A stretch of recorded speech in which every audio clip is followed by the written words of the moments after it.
हर्षला किंवा आमच्या घराला सोडून जाऊ नको.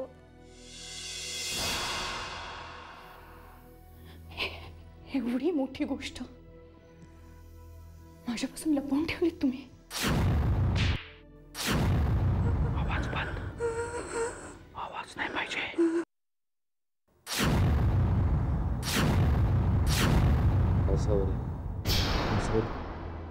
काय झालं? काय झालं हे?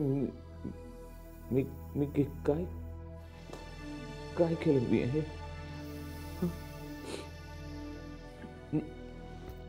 मी काय केलं? मला मला मला माफ कर. मला माफ कर.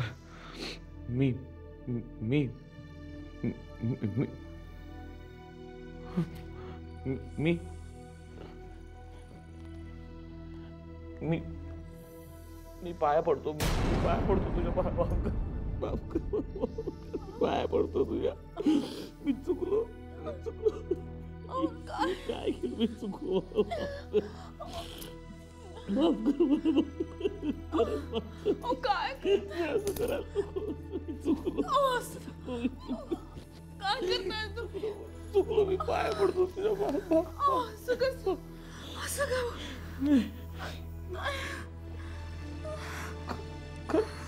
खरंच खूप घाणेरडं रक्त आहे माझ्या अंगात. खूप घाणेरडं रक्त. असं बोलू नका. बोलू नका. मला शिक्षा व्हायला पाहिजे. शिक्षा व्हायला पाहिजे मला. मी मी मी मी तुझ्यावर हात उगारला. मी तुला मारलं. मला नरकात सुद्धा जागा नाही मिळणार. असं मला नरकात सुद्धा जागा नाही मिळणार. मला मी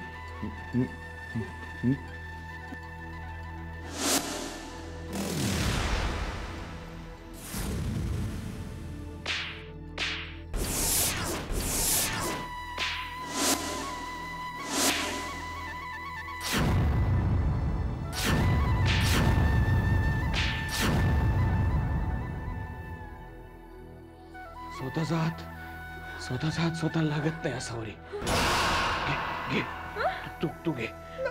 तू फोडून काढ. या जनावराला तू फोडून काढ.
नाही.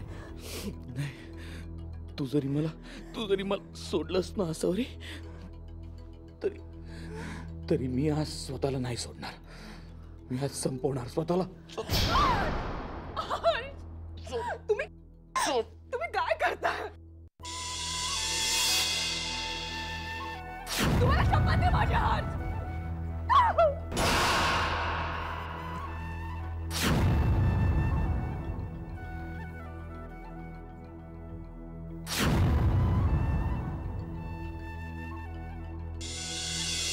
नमस्कार इन्स्पेक्टर साहेब. हा मीच बोलतोय. काय वहिनींची तब्येत काय म्हणते? बरी आहे? ऑपरेशन झालं व्यवस्थित? अहो ते होणारच होतं. चांगल्या माणसावरती देवाचीही नजर असते ना. बरं, तुम्हाला एवढ्या रात्री त्रास दिला म्हणजे एका शिकारीला निघाला? नाही, वाघ कुठचा कुत्राच आहे. पण बंदोबस्त करायला हवाच होता ना. सारखं पायात घुटमळत होतं. एकदा घातली होती पेकाटामध्ये लाथ, म्हटलं तुमच्या कानावरती घालून ठेवावं. शिकारीचा वृत्तांत तुम्हाला उद्या कळवतोच मी. हे इथेच स्टेशनजवळ विजयालक्ष्मी लॉज. तेव्हा म्हटलं त्या भागातून जर का एखादा तुम्हाला फोन आला तर उचलण्याची तसदी घेऊ नका. काय हां, आणि हो, बहिणीला नमस्कार सांगा माझा. हां, ठेवतो.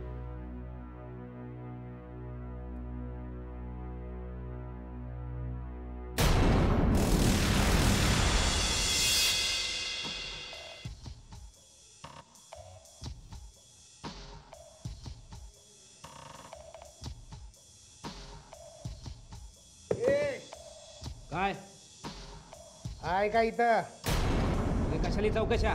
तू काय पोलीस आहेत?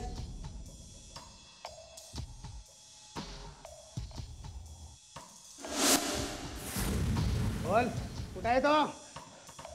हे बघ, येऊ नकोस. तुझ्या लॉजला काय पण होणार नाही. कोणत्या रूम मध्ये आहे तो? बोल. रूम नंबर 8, समोरून 3री खोली.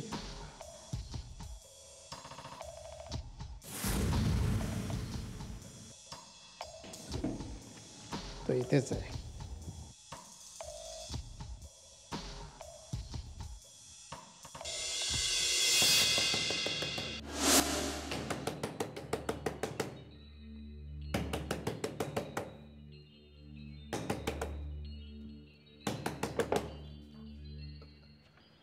कोण पाहिजे? तू पाहिजे.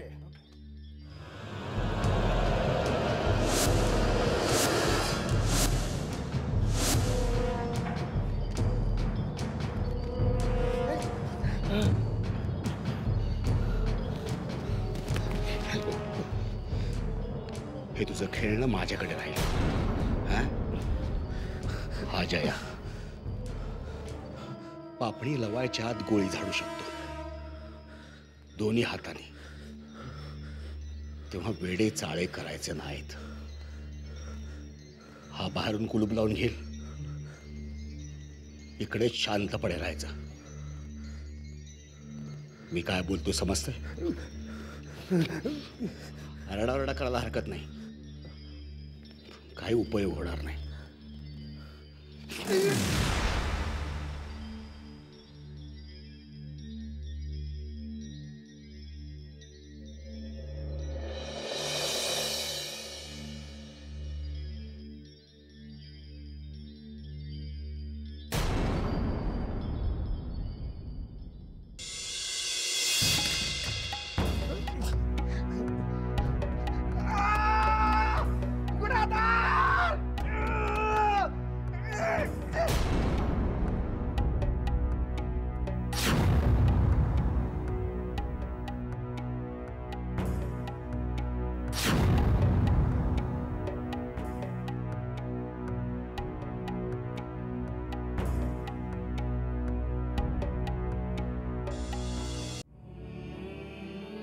मी न केलेल्या चुकीची शिक्षा मला का दिली स्वाती? मी काय केलं होतं? का सोडून गेलीस तू मला? तुला वाटलं तसं माझ्यात आणि अस्मितामध्ये कधीच काही नव्हतं. कधीच नव्हतं. हा मी मान्य करतो की चांगुलपणा दाखवण्याच्या नादात मी नको तितका वाहवत गेलो.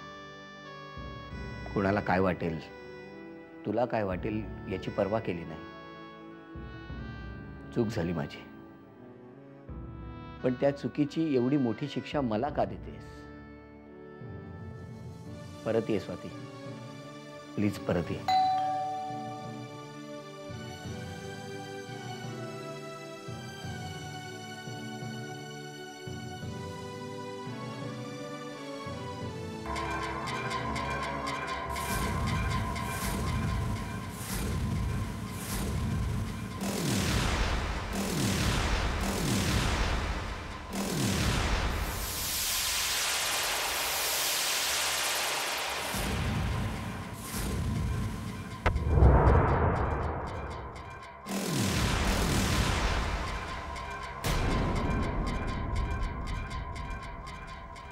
तुम्ही यावेळी आणि सामान याद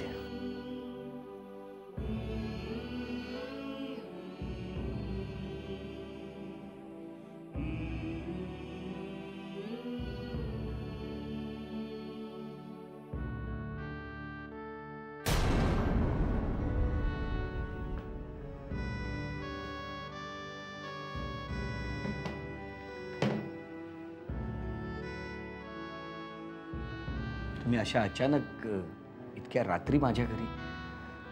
सर, मला ते घर रिकामं करावं लागलं. माझ्याकडचे सगळे पैसे संपलेत. घरमालकांनी आज मला जवळजवळ घराबाहेर हाकललं. मग आता मला वाटलं तुम्ही मला मदत कराल. मी काय मदत करणार? मी कुठे जाऊ आता? ते मी काय सांगू? सर, तुम्ही असं... हे बघा, मी यापूर्वी सुद्धा तुम्हाला सांगितलेलं आहे की आजपर्यंत तुम्हाला जी काही मी मदत केली त्यामुळे मला खूप मनस्ताप सहन करावा लागला आहे आणि यापेक्षा जास्त मी काही करू शकत नाही.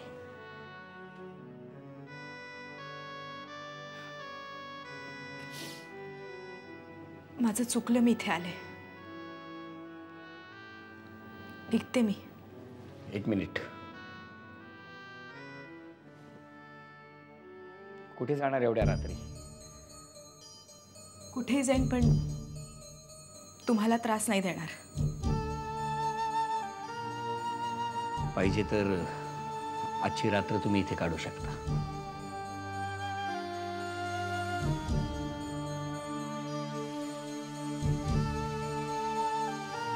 अहो, पण तुम्ही कुठे निघालात?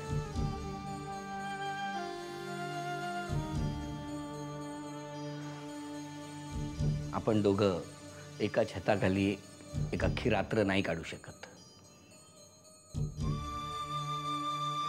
हो, पण तरी तुम्ही कुठे जाणार?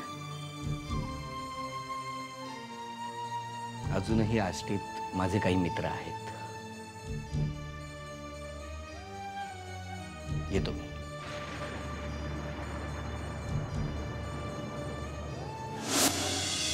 भास्करराव भोसले आणि त्यांची पत्नी सुमित्रा भोसले यांनी या रस्त्यावरच्या हर्षा महाकाळला दत्तक घेतलं आणि त्याचा हर्षवर्धन भोसले केला.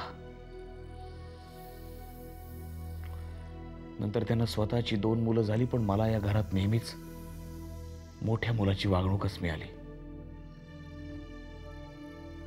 मी 24 वर्षांचा असताना भास्करराव गेले. ज्यांना आपण वडील मानत होतो ते गेले.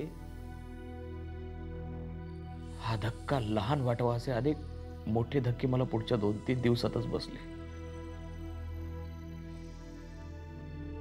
भोसले कन्स्ट्रक्शन्स 20 कोटींच्या तोट्यात होतं.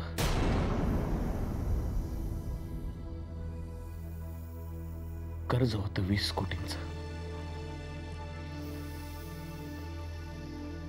हे घर, ऑफिस, सगळं बँकांकडे गहाण पडलं होतं.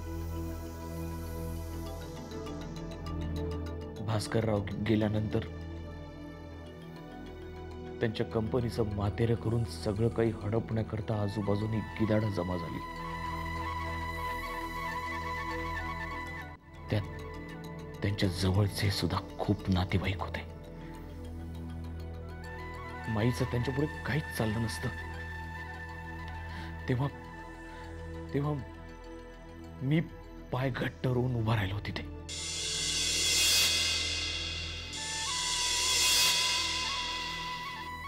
फक्त 24 वर्षांचा होतो मी आजवरी,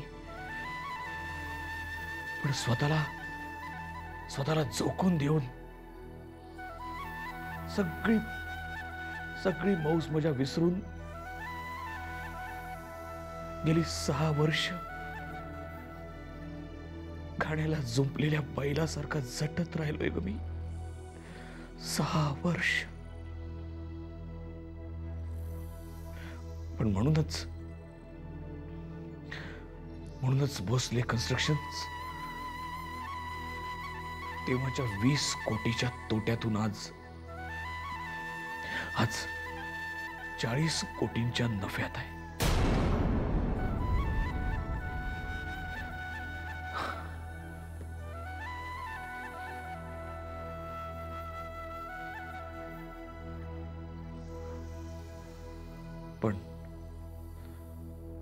पण आपण उपरे आहोत. यांच्या रक्ताचे नाही होत. हा गंड मनातून कधी गेलाच नाही का सावरी?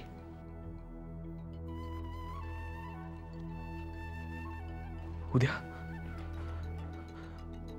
जर कोणी उपटसुंभ वकिलांनी माझ्या दत्तक विधानात काही खुसपट काढला तर मला हे सगळं काही आदित्य आणि संयोगिताच्या नावावर करून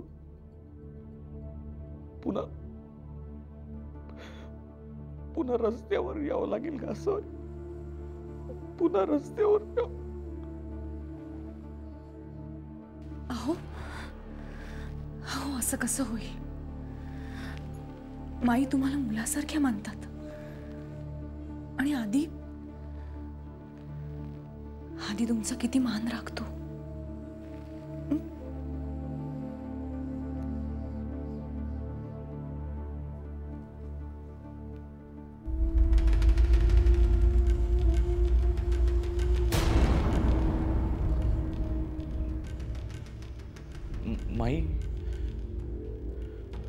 माई किती वर्ष जगेल का आणखी? नाही म्हणजे देव करुणे तिला माझं आयुष्य लाभो. पण वस्तुस्थितीकडे कानाडोळा करून कसं चालेल असावरी? उद्या माईनंतर आदित्यनी सगळ्या इस्टेटीवर हक्क सांगितलं तर?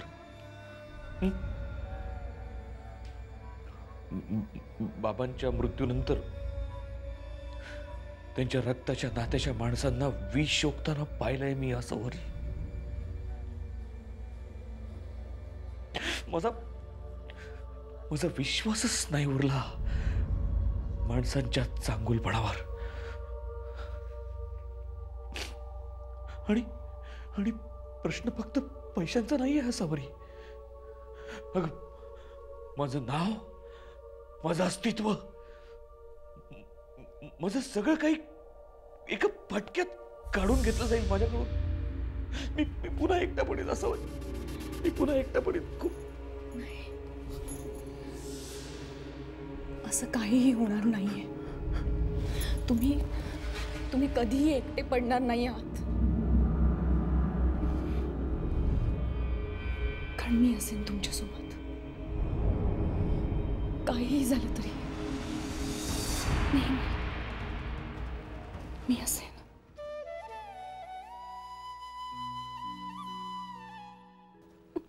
असावरी.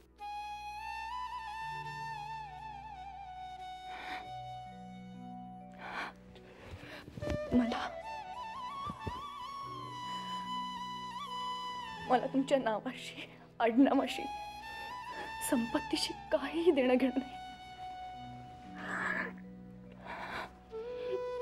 माझं फक्त तुमच्यावर प्रेम आहे हर्ष.